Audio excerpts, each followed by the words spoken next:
Hi, hope everybody is well. How's my lighting? Hoping the lighting's a little better here. All right, we're live. Angel, my love, you should be here.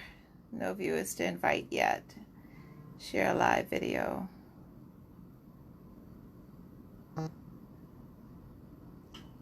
There we go. Add. Woo! There we go. We made it. We made it. How many doctors does it take to figure out Facebook Live? We can, mobilize an army to go take care of people in need after a hurricane, but Facebook Live is another story. So I know. Thank you so much for your yes, patience. absolutely, absolutely. I'm so happy to see your face, and I mean, I know you are okay and safe, but it's just so relieving to just know that you have your family, everybody's accounted for, and what has happened in the past 72 hours has been a complete whirlwind. And it's World Physical Therapy Day, so we're going to talk about why physical therapists are necessary for these kind of disaster relief missions. And we want people It to know that. is. Yeah. It is. So I know most people here may know me. They may not know you. So let's introduce you. Yeah. Um, please tell us who you are. Give us the rundown. Give us you and a synopsis, even though we don't come with synopsis, but let's see what happens. Okay. So I am Angelica Napolitano. I'm a doctor of physical therapy. I live in Jupiter, Florida. So for those that don't know where that is, it's the southeast coast of Florida. So a lot of people don't say that we're South Florida, but we are. So anyway, I grew up here. I became a physical therapist in 2016, got my doctorate, and I decided to join a very, very special group of like-minded clinicians called Smart Success Physical Therapy back in January 2018. And I believe you were in season 5 with me, right? Uh-huh. I've been there from season 3, but yep. Oh, okay. I thought you were in season 5. I don't know. Uh-huh. I Anyways, am. Mhm. that's when I joined. And that's where we first became pen pals. And then we physically met at the live conference in May of 2018. And we had some fun times. We bonded. I bought a podcast microphone from you. It was a good time. And we talked a lot about you being a resident of the Bahamas. And I was like so fascinated by this because I never have known anybody. Nobody has been this close to me as you are, and residing in the Bahamas. So I was just like captivated by like wanting to know more. And life goes on. We all go our separate ways. We are running our businesses, and then May 2019 comes around. We see each other again. We walk down a red carpet this time, and and things were different this year. A lot had changed. More people were in it. I was speaking at it this year. My nerves were like through the roof. And you have always just been a calming spirit. Like every time I would see you, I felt calm. And I swear to God. And that holds true for what we have just gone through. Kitty and I were on the phone at 6:30 a.m. this morning, and I was panicking, freaking out. I just wanted answers, and I just was like, I don't care. I'm gonna message her. I hope I don't wake her up, but I gotta know. This is killing me. And we talked for like an hour and a half, 2 hours, and it really helped me because I was among the first responders, medical responders, to go help relieve the victims from Hurricane Dorian. And I did not know what I was getting myself into. This past Thursday at 3 p.m., I got a call that the Grand Celebration Cruise Line, Bahama Celebration Cruise Line from the port of West Palm Beach was heading out to dock at Freeport, and they needed as many medical professionals as possible. And I, without hesitation, made the necessary arrangements for my patients to be either taken care of or rescheduled for that Friday that they were booked. And everybody was so supportive and like, go, we're fine. Don't worry about us. Like, go take care of the people that need you. And so I jumped in my friend who is an ER nurse at Bethesda in Boynton Beach picked me up. We went to the port, and I know our lives changed forever as soon as we stepped on that ship.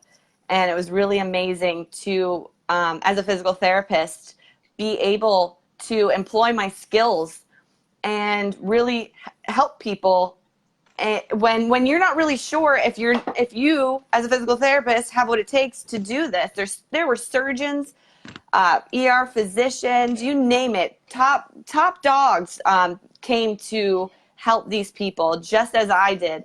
And the one thing we had in common, we're all in some kind of medical profession. And we can't forget the medics and the fire rescue. They were huge, and Right. security. And it didn't matter if you were an occupational therapist, if you were a CNA, a certified nurse assistant, you were in medical, you were there to help, and you were there all hands on deck. And it really is eye-opening when a team gets together of a surgeon, a physician, nurses, a physical therapist, and medics and security and fire rescue. We everybody had like a team built together like that we would go to separate areas of the island, and we literally are a So family. And let me say something, nobody stepped on anybody's toes. It was not like that. We had a team leader just to keep a little bit of like logistics kind of running smoothly and everything like that, but everybody played a role, everybody played a part. And you would be surprised at how well we work under pressure. I know, I know. Yeah. I want to stick a pin here, Angel, because I Okay. really want us to ground this conversation, because this has so much value tonight, right? So I consider Angel my sibling. We call each other SSPT siblings. When you go through certain programs together, certain mindsets together, masterminds together, you develop a rhythm, a vibration, and we have that. We share that, and it's just amazing how this thing came full circle. But for those of you who are watching tonight, some of you may not know me. Hopefully, a lot of people are tuning in from your feed as well, Angel.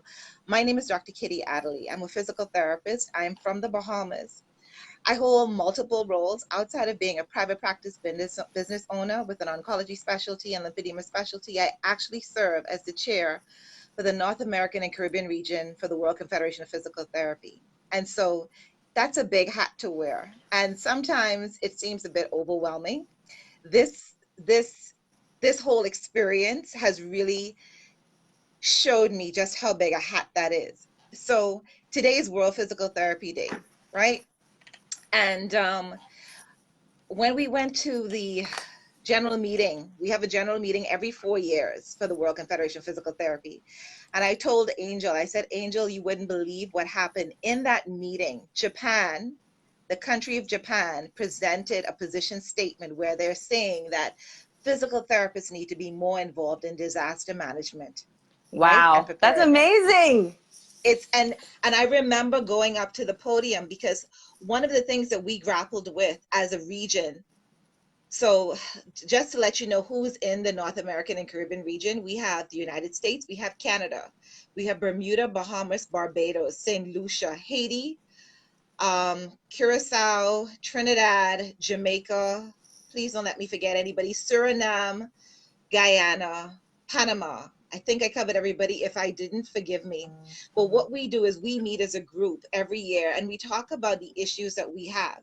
One of the issues that came up when Haiti had that earthquake is that there were a lot of people that rushed in to give support and to do skills training, and it wasn't organized and it wasn't structured. So when Japan made that statement, I said, definitely physical therapists need to be at the table for planning and structuring. I had no idea that this thing would come and sit in my lap this week. Yeah. So for those of you who have not heard, the Bahamas was bombarded with Hurricane Dorian last weekend. It completely decimated Abaco, 90%. They think they're still trying to get the percentage of Grand Bahama. It doesn't matter. There's a lot of destruction. There's a lot of devastation. There's a lot of death. And there's a lot of people that need assistance and help. This is hard. And just imagine now the coincidence, the divine intervention of Angel, my SSPT sibling telling me, girl, I'm coming to the Bahamas to come help you guys. And I mean, it was just mind blowing. It was just because just to appreciate, the Bahamas is an archipelago of 2,000 islands and keys. 26 are inhabited. We have physical therapists on 3 right now, right? Um, well, 2, because Abaco is non-functioning right now. So we definitely know we needed everybody on deck. This is a disaster, the worst we've probably experienced in terms of human toll, in terms of death, in terms of injuries. So we needed this team. We need teams like the team that Angel put together. Well, it was a part of. I shouldn't say that you put it together, but could you tell us the name of that team, Angel? So we were Group 1, and we were the emergency trauma triage team. So we went to multiple hospitals. We had supplies with us. Some hospitals couldn't take our help because of certain laws, rules, and regulations that we weren't credentialed. And so that was really, really hard to have to walk away from, because there were a lot of people that needed us there.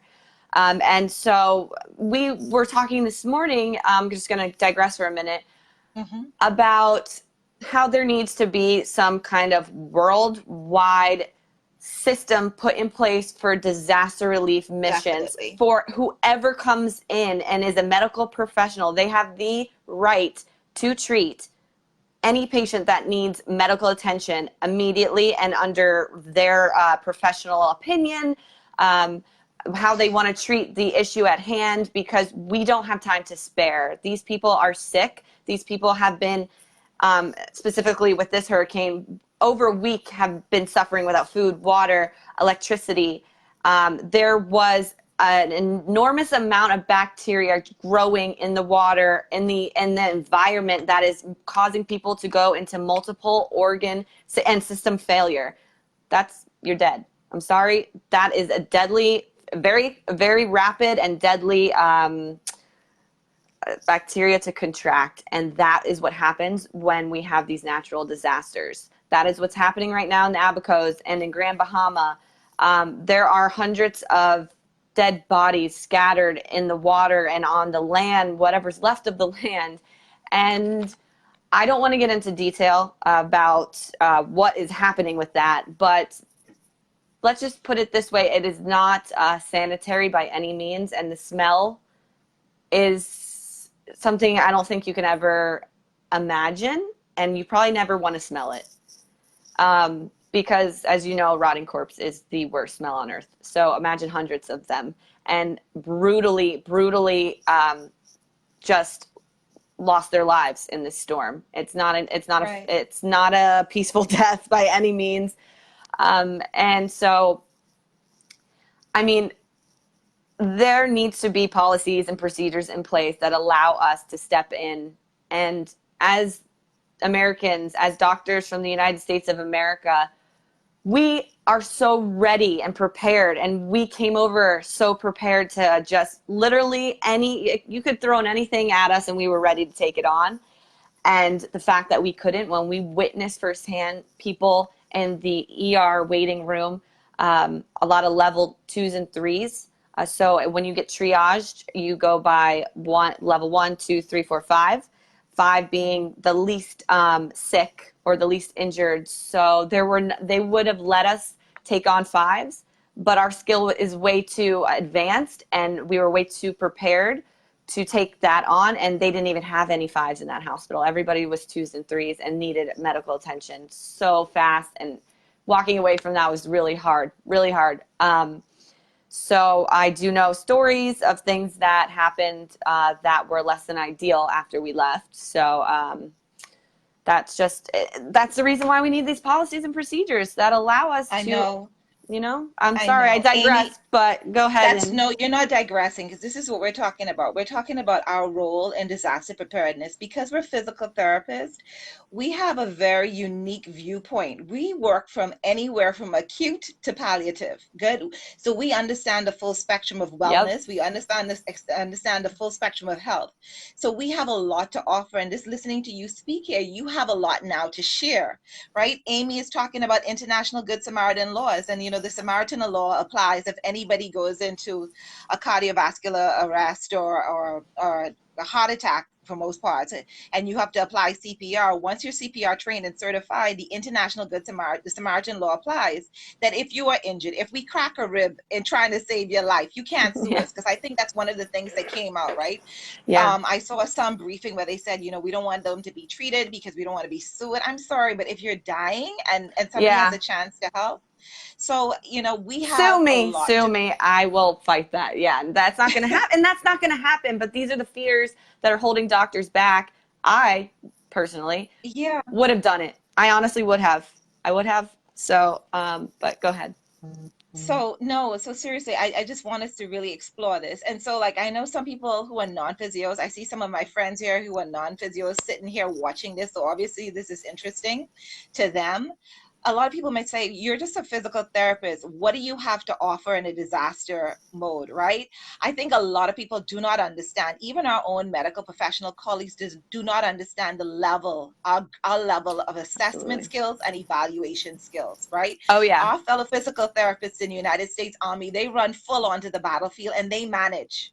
You send us away with national teams and we bring back medals with athletes. We manage. So just tell us, in terms of assessments and evaluations, what did you feel you had to offer? What did you bring to the table?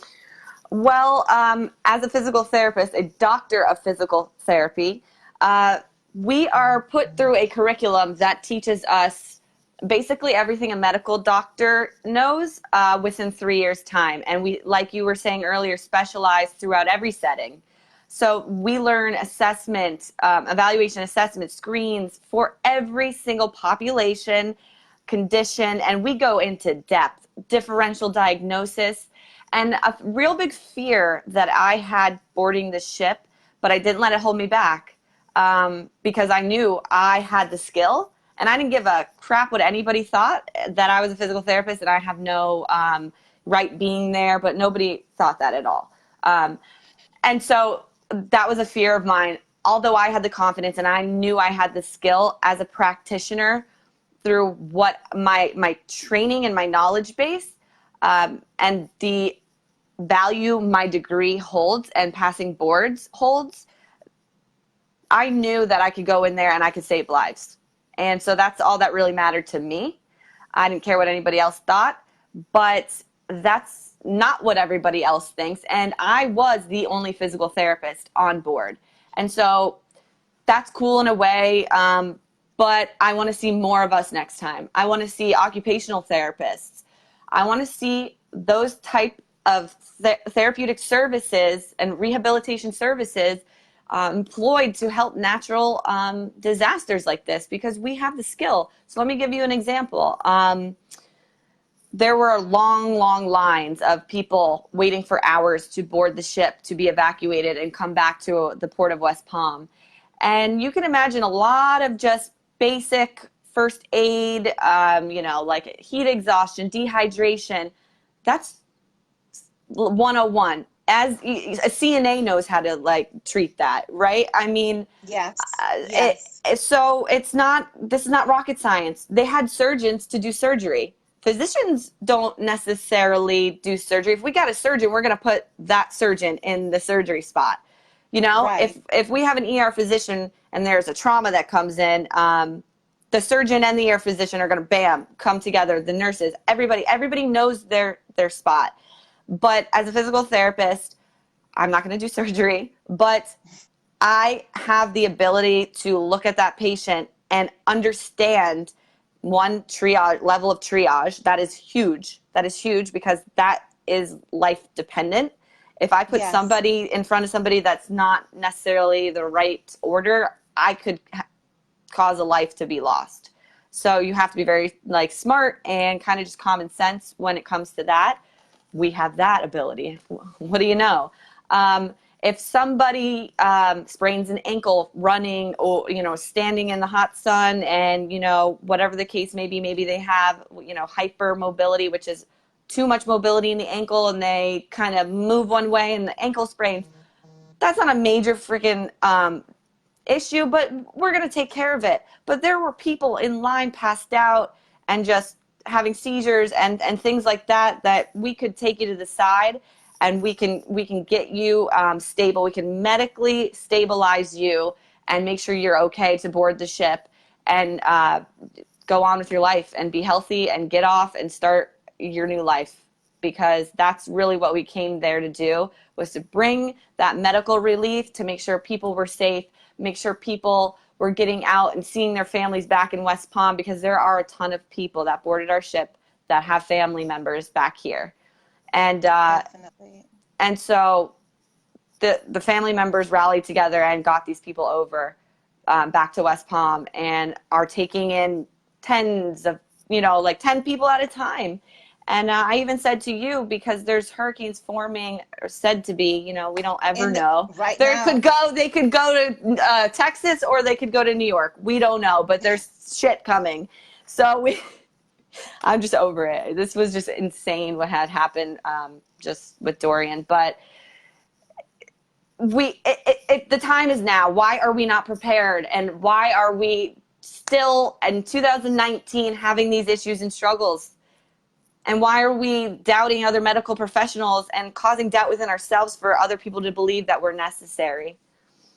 And I mean, a guy fell off a ladder and had back pain. He came in, bam, right there. I know specific tests to rule out or confirm if it was a rib, if it was spine, so musculoskeletal, huge, and injuries, especially in storms. People are falling, getting hit, so we need to be. And there was a lot of force with the waters coming in, and it was just a lot. It's a lot. The hardest part for a lot of us, especially the ones in New Providence, is that Grand Bahama really didn't have access. There was water on the runway for days, right? Yeah. The other aspect of it is we struggled to find out a true plan to come and help from our end. And so it was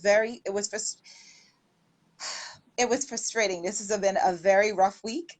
The irony is, going into the hurricane, I made a few posts talking about taking care of yourself and breathing and drinking and eating.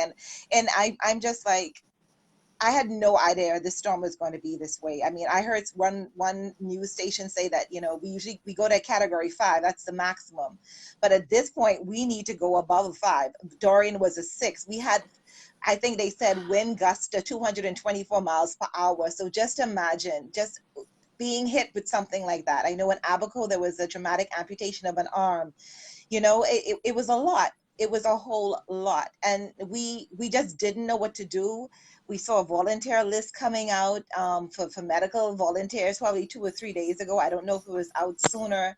And there was just so much. There was just so much that we felt helpless.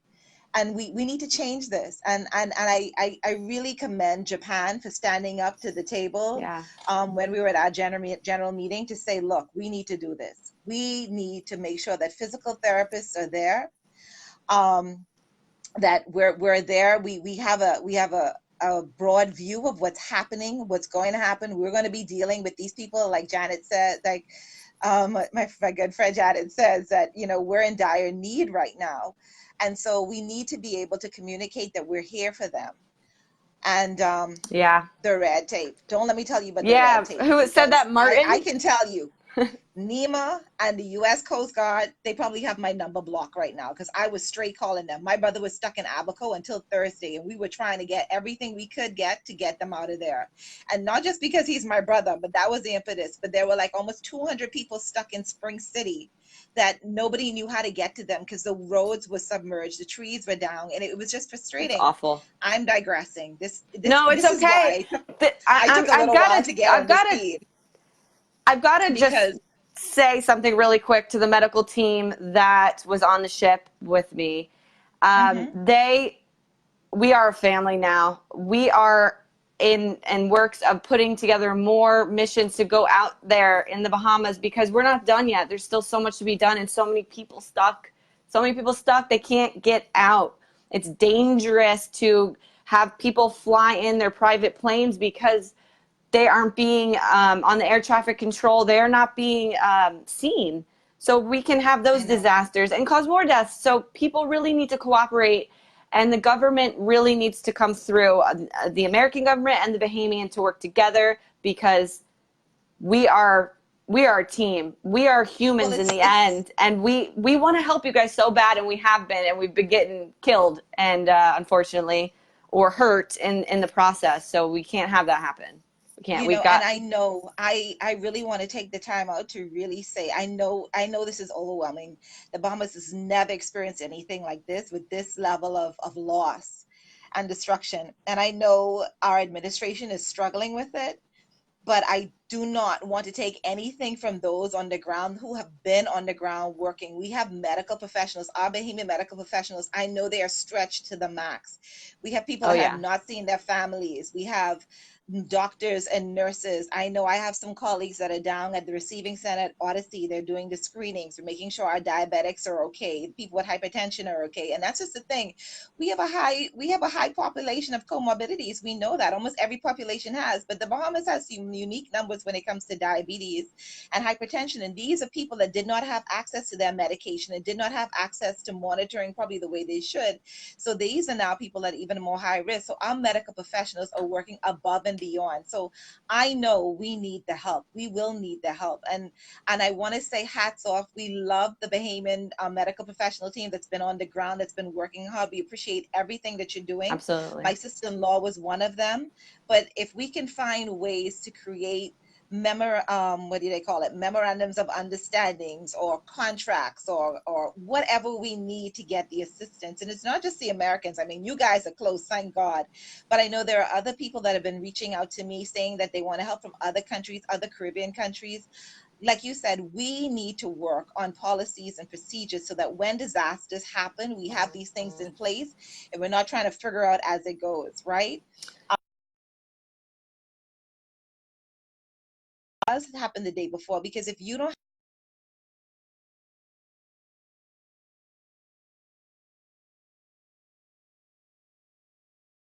to happen, and things are going to happen that you could have had some control on. So I just want to say that.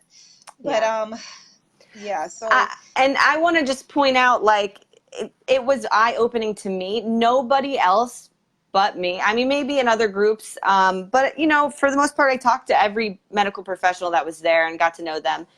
And I feel like, I'm sure that they had thought this in their minds, but everybody was so tired, exhausted, overwhelmed, physically, mentally, emotionally drained from what we were experiencing, that I'm just the type of person, my mind, just the wheels keep spinning. And it was eye opening when there was so much just chaos when it came to medical care for these people and trying to get people and groups to do the same freaking thing. That's always the worst. We know that. We know trying to, get a squad together is not always easy. People are going to have differing opinions. Now, when you bring that into a country that is unorganized with this effort, because you guys haven't had any storms, luckily, but, but we've I had we've said had some storms. We've had storms nothing before. this devastating, Nothing on this this magnitude. right. Right. But you should have been prepared 100 years ago. We all should have been. And it just, we learn over time, we evolve over time. That's just the way of life. But it was eye opening when I said, we are being underutilized as American doctors in your country, ready to frickin' do anything that we have to save these lives and give these people the proper care. And we can't. And now we have to walk away. Now we have to walk away. And we were standing there for a good hour at one point where we were doing nothing. That hour could have saved tons of lives. And it's not because that there was nothing to do. We didn't know where to go. The transportation, we didn't have any vehicles there. We're getting off a ship. Luckily, we had amazing locals that volunteered their entire day to drive us to and fro to hospitals, wherever we needed to go, miles and miles and miles, using all their gas, and they didn't complain. They were happy to do it. And I have to give a shout out to Aaron and Robert. If they ever see this video, they really, they took group one from our team, from the medical team that we had assembled, and they took care of us, and we wouldn't have been able to do what we did without them. No way, no shot. Well, I They put 14, 15 people in a pickup truck. We were riding around very unsafe. But that's why we came. We came to risk our lives and save lives at the same time. And we rode around in the bed of a truck like it was okay, because it was okay, because we were all okay, and we were going to make other people okay. And so riding in the back of a truck was fun. You know what I mean? This was part of the process, and everybody came together, and just it was a united front. And once things kind of got rolling, that's when things started to change, and we really made some progress with saving lives. And we evacuated over 1,000 Bahamians from Grand Bahama. And so they got to go and live normal lives for whatever period of time they're allowed to here in the United States. And that's really good, because I think a lot of them thought they were going to die, or had visions of them dying, or circumstances of them, not making it. And here they are on a cruise ship to America. And they were very, very, very grateful. Your people were the most grateful people I've ever met, uh, especially after what they went through. So that says a lot about your culture and what you guys value. And it was really special. We came out of the ship and people were clapping, and that gave me the chills. Well, That gave me the chills. I know you and I spoke this morning early on, and Mm-hmm. we both made a commitment to each other that we're not going to allow this experience to go Yeah. just like this. We're going to be the physical therapists that are going to be sitting at the table and helping with this development of policies and procedures.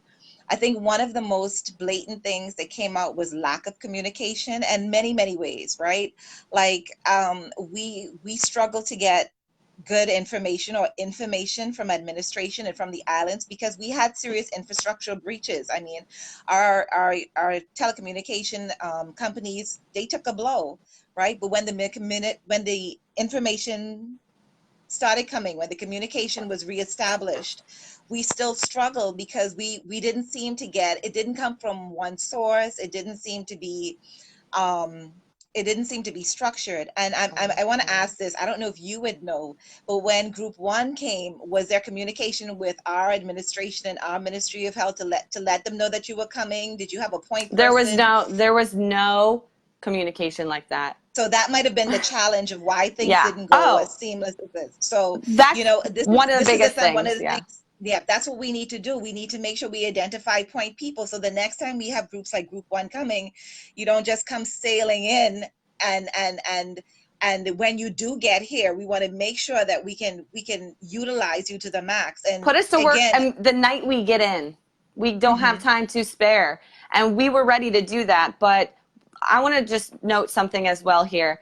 The Thursday mhm. we all boarded the ship, that whole effort was put together within a matter of hours, 3 hours. And they got the word out to so many important people that changed lives. And all of us had responsibilities and things to be done, but we literally said that can wait. We need to go there right now. We need to Right. go. But I think from our end too, No, and yes. And then from your end, yeah, there was no communication. We would get there, right. they would send us to another place, and then we'd come back, and they'd be like, why are you back? You need to go here. And then we'd go there, and then they're like, no. And then it was just a clusterfuck. So we need to identify our point people. We need to Yeah. identify our point people. So when help does come on board, we know how to utilize you properly. We understand because I mean, and I said this to you this morning. I said if you were dealing with health officials that were on the island at the time of the storm, these people are traumatized. This is post-traumatic stress disorder in its highest, and they're just trying to do the best they can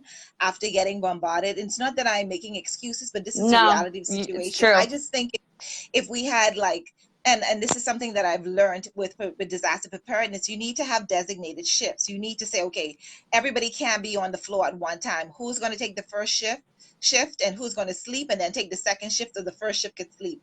And it seems that listening from my sister-in-law, who's a nurse coming in from Abaco, there was none of that. They just went full on. As soon as the waves of people came in, they went on full on. And so these are the things that I'm picking up that we need to pen down and say, okay, this is how we need to put things together. This Yep. is a suggestion, and we're not reinventing the wheel. I know there are some disaster preparedness documentations out there already. We probably just have not been invited to the table. We probably need to create our own in relevance to um, physical therapy or just organization of function. That's what we do. We make sure things function, people function, things function. We put systems in place. Yeah. Danielle, excellent point. We need to have point persons on Yep. both ends.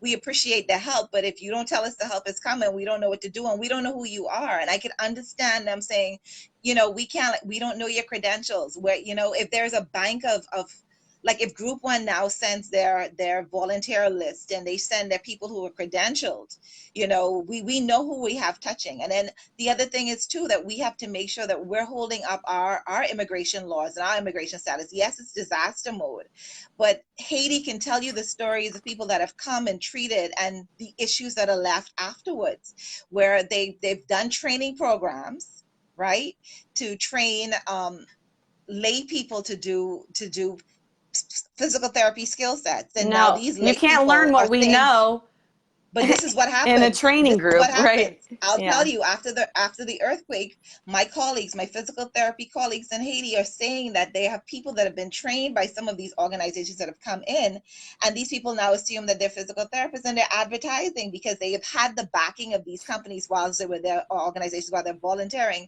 So I think all of these come into play. We really have to look at the long-term effect of it.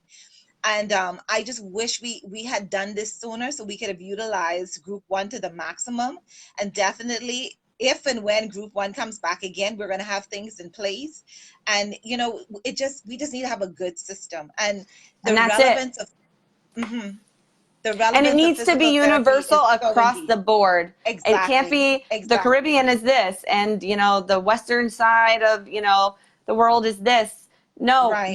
this needs to be literally universal across the board, because we have tsunamis. We don't get tsunamis, but we know that the Asian countries do. And Yes. yep, right. So we know that earthquakes. Well, We don't. The west coast of the states, I think they had a tsunami before, if I'm not Yeah, they've mistaken. had, yes. So Yep. like the Asian, more west. Right. Earthquakes, Florida doesn't get, and I'm pretty sure the Bahamas have never had an earthquake. Is it possible? I don't know. I'm not a freaking fault reader, but Haiti had an these, earthquake. We're pretty yeah, close to Haiti. I We can get a know. That's tsunami from Haiti. So it's around the corner. It's around the corner. We just have to get ourselves ready and prepared and to have the yeah. conversation.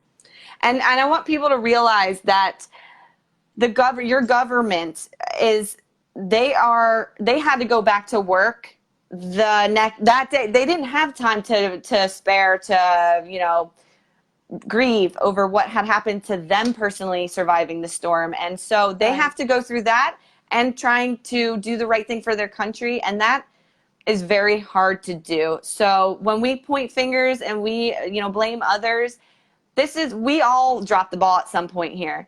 And so we all need to get on the same page so we can not have the same outcome, just like this, ever happen again. Because I will tell you, what I have seen, what I know, and all of those things, I will never forget. And it's caused me a lot of grief coming back. During your adrenaline's rushing. When you get off the ship, you're just so happy to be back. But then there's that time of quietness where everything fades away and nobody's left but you and your thoughts, and you start to process what has just gone on and the madness that has just gone on. And that can be dangerous. And for me, I'm currently going through it. I haven't gotten much sleep, and I've been trying to cope appropriately, but this is not about me. I will be fine. I came But over, I no, saw no, no, no. devastation. No, sweetheart. It's about you. It's about all of us, because all of us are going through this, right? I'm here. I could tell you the stories. I know family. I had no family, friends who have lost family. I did not lose any family. I've lost friends.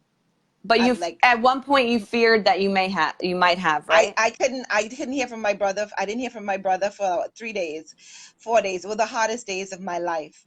I have friends that are away in other countries calling me every day, asking me. It's affecting them. But because you were in there, you were up front and center, you smelt it, you touched it, you listened to it, you talked to it. We need to make sure that we have mental health Oh, yes. personnel in place. We have to do this. We have to purge. Like for me right now, like some people are looking at my post and think like everything's okay. It's not okay. But I made a commitment to myself and to the people on my page that I won't post the dreary stuff, right? I I try to post everything positive right now because we got to hold it together. We We have have to hold to. it together. But we need to also find people Yeah. that we can go to and seek the help that we need to talk through it. Yeah. So when you called me 6 o'clock this morning, I was up, my mind was racing, and I was happy that we could talk through it, because talking of it is part of the healing process. We can't pretend that didn't happen. Like you said, I have to go to work tomorrow, but I can't pretend that I wasn't there on ground zero, literally, and just go back like everything's okay. It's not okay. It's This not. has impacted you. And It's not. imagine the actual people that went through the storm. We have to Exactly. ensure. And so that's why you see on my post on my page, I've been showing and highlighting areas that people can go for counseling and talking and grief management. Right now, they're going to do this crash course for pastors, because people are coming to church, and the pastors aren't prepared for this. I have defense force officers that I treat, young ones that probably had no training in terms of this kind of work, and they're stuck on the ground zero. Who's going to be there to take care of them? I pray to God that they have counselors when they come back. All of this is part of our disaster preparedness policy building and creating our teams. Our physical therapists are prepared to be counselors. When people lay on our table for an hour, we're counseling. Am I prepared to counsel of somebody that's been through that? I mean, I cry with most of my patients anyway. I do oncology management. Yeah. I go straight to the end with palliative care, but I still need to make sure that I have somebody that I can turn to and reach out to help. You need that person. The people on the ground need that person. Our government, our administration needs that person. So don't discount for one moment that you're Yeah. going to be okay, and it's just like that as a snap. We have to be intentional about taking care of that aspect of us as well. Yeah. And I No, think, Sonia, I'm not forgetting the nurses. I have no, one in my family. the nurses were a pivotal part of our team, and if they weren't there, we wouldn't have been able to do it either. Everybody had a role, and everybody is necessary in these efforts. And mental health right now, today was the hardest day for me, going into this whole drama. And I that's why we talked for 2 hours at 6:30 in the morning. And we understood each other. And I was like literally in the middle of a panic attack, wanting answers, and you were there for me, and vice versa. And that really helped set the tone of my entire day, because I didn't think that today was going to be a good day at all. And it wasn't the best day I've ever had, but you made it better. And because we talked through it and we realized we're on the same page, everybody is seeing this. Everybody has been affected in one way or another, that's involved in this. And, sorry, low battery. And it's just damaging. It's damaging to what you take back with you and how you are able to cope mentally and move forward. I will get to resume normal life and go to work tomorrow. Most of your people will not. Most of your people will not be able to hug their moms and dads, their wives, their brothers, sisters, husbands. I will get to see my family. And so that is another point I want to make, because I have a little bit of like what's called imposter syndrome, where I feel like I shouldn't be feeling this way because other people are suffering way more.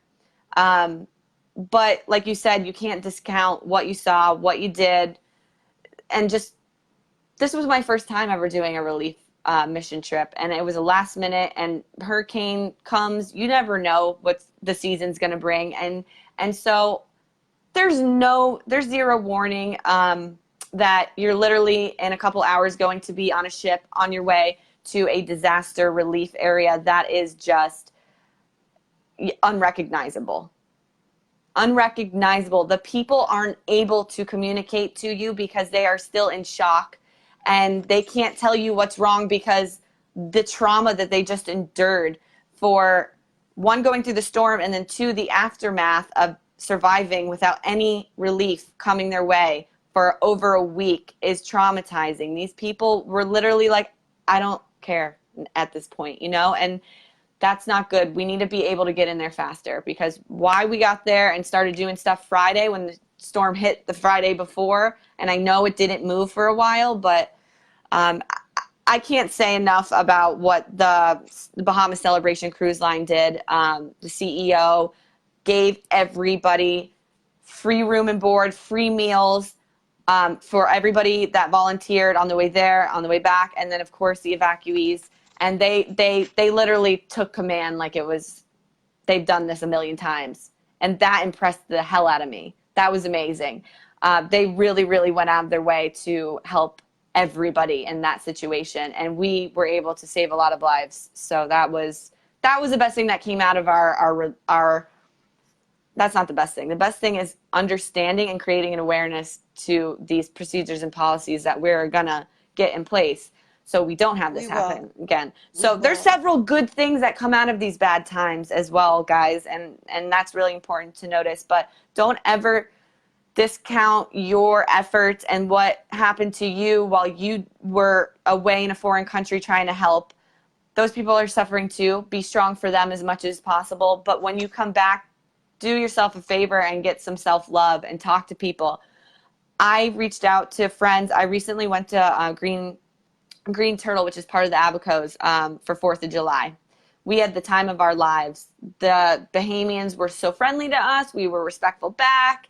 It was just a great trip overall. And I felt a sense of connection and thought about those people, my friends, over and over and over again in my head. And I reached out to some of them to just talk to them because I needed to just tell them like what had happened. And we were just there, and now there's dead bodies in the waters we fished in, and you know, we're diving and snorkeling and playing with the stingrays. That's no longer there. The pigs are gone. What happened to the pigs? And I'm sorry. And then nippers, like so many cool things happened that we will never, ever, ever be able to replace or go back to. We can make new memories for when you guys and all the efforts that we will help you with and that you guys are going to be putting forth to rebuild. But I'm really happy that I got the chance to come over to the Abacos before this occurred because it was a really special place. And Grand Bahama, a very special place that impacted a lot of lives. A lot of people go over there every year and spend a lot of time there and a lot of money there, right? So we need to get this back up and running for you guys so that, you know, we don't fall too behind, or you guys don't fall too behind in your country's ability to sustain itself. You know what I mean? That's going to be huge. Your government is freaking out right now because tourism is going to go down, and that's your number one way that you guys sustain and make money is tourism. And nobody's, let's say this, you should be going there to the islands that weren't affected because they're still beautiful, they're still functioning, and if you want to take a vacation, I suggest that you go to the Bahamas and do it for a good cause and have a great vacation for yourself. But make sure you look into the areas that weren't affected, right? Because you guys need to keep this going. And without those tourists coming over, you might not be able to rebuild, or it might be a slower process. And we don't want that. We don't want that for you guys. We want everything to work out. And unfortunately, the lives that were lost are irreplaceable. Mm-hmm. And the lives that were affected and impacted, it's going to take a lot of therapy. But, we will move forward and we'll move on and we will evolve into a global united front that is just going to really, really, really change the way these natural disasters are handled. So that's really what we came on to talk about tonight, and the role of physical therapists in this natural disaster relief effort, and how important it is that we do value ourselves as critical components to a team during these times, because we do have the skill set, and other people need to know that as well. Okay, so please don't discount physical therapists. We are doctors, occupational therapists. They have a very long education process as well. So spreading the word is just the beginning. This is just awareness. This is step number one. And it is. So I want to say thank you again. Thank you for what you and Group One did. And today is World Physical Therapy Day. Yes. This is the day we celebrate unity and solidarity of the global PT community. I mean, how cool is this? The thing is though, this year's theme was chronic pain, and I'm sitting here listening to this, and right now a lot of physical therapists are going through continuing education on how we can better assist our patients manage chronic pain, and a lot of times we don't understand why these people are still in chronic pain, right? We have those chronic pain patients, and I'm doing some training right now, and one of the things that they talk about is that recognizing that chronic persistent pain, what we Yeah. talk about, pain lasting more than 3 weeks, 3 months, or 6 months, depending who you talk to, is pain that's no longer in the tissue. It's now in the mind. It's brain pain. It's a sensation that's stimulated in the brain. And Psychological, just yeah. just think about how many people that may manifest chronic pain after going through this life-changing traumatic situation. So we really need to step up our game, and we really need to understand as physical therapists how to manage this chronic pain. So we have a double whammy coming at us right Oh now. yeah. And so Yeah. to my physical therapists out there listening, we got to get ready for this. The ones of us that are in the Bahamas, and for the other countries, I know last year it was Puerto Rico and the U.S. Virgin Islands, the British Virgin Islands that took it. Um, but physios, we have to get ready. We have to stand up. You don't understand how much you can do as physical therapists. We're awesome. We're awesome. We're awesome. And I'm not bigging us up because we're physios, but we have the skill set, we have the training, and we have the capacity to learn and to give and to do more for our community. Angel and I have committed to making sure that we don't let this situation go in vain. We will start work on disaster preparedness. I don't know who I need to speak to. I tagged Emma, I tagged Melissa, I tagged everybody who I need to tag in this, Jenna and hopefully Cantor, the Jenna can. APTA. We will sell this. We will send this Yes, message over send and it. over. Sharon Dunn, please. We have to sit down to the table and we have to do something. The Northern American and Caribbean region, I represent that region right now. And not only that, I'm a Bahamian. I have friends that have lost family. I have lost friends in this hurricane. This thing has touched me and cut me in so many different ways. I couldn't do a live because I couldn't trust myself not to break down, and I'm fighting now. But this Break is just down. how important it is. Break down, like I told you on the phone earlier today. Cry. You need that emotional release. You need to feel the pain and grieve and let it all out. And I want to point out something, going back to chronic pain. We are the number one clinician that helps to manage and resolve chronic pain. It's been noted by the CDC. Like we are those people. Now, chronic pain is going to occur following the storm because for a couple of reasons. One, it's very psychological when it becomes chronic because you are now tied to an event that created this pain, and that event never goes away. So for your country, that event is the storm. So whether somebody was slammed to the ground or tossed up into a tornado, whatever the case may be on how they got injured or wherever this pain developed from is now tied to the storm, which really, really gives some PTSD type, mental illnesses and things like that, where people are going to need serious help in that realm. So we've got mental, physical, everything combining into one. We got a disaster within ourselves. This storm has created a natural disaster within us. We can't have that. We can't have that. And so that's another really good point as physical therapists, how we really, really are trained to help with that. And pain science. Pain science, if everybody knew how to manage pain science and knew the background behind it, it helps to get rid of chronic pain. Get this book. Hold on. This book has saved lives and helped people get out of chronic pain. It's very easy to read. I should get a kickback for this. And I have had patients take it home, read it, and order it on Amazon and keep reading it. They love it, and Could they you type have gotten, yeah. type the Yeah, title yeah. in the comments so we can have that? Yep.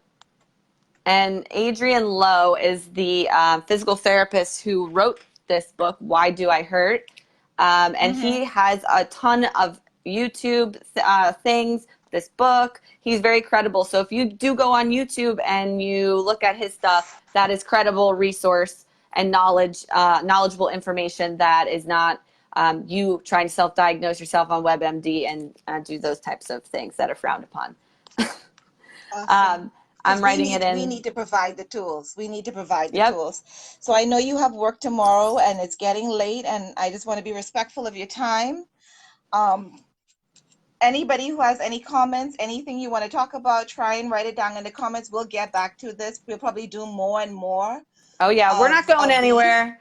And No, no, just to because let your friends, family, whoever's in the Bahamas watching right now, we are trying our best to rally the troops again and get Team One back in there and get the entire medical team from that ship to somehow get back in there and help you guys out, because we need we're going to try we and need put you in everything we touch. can.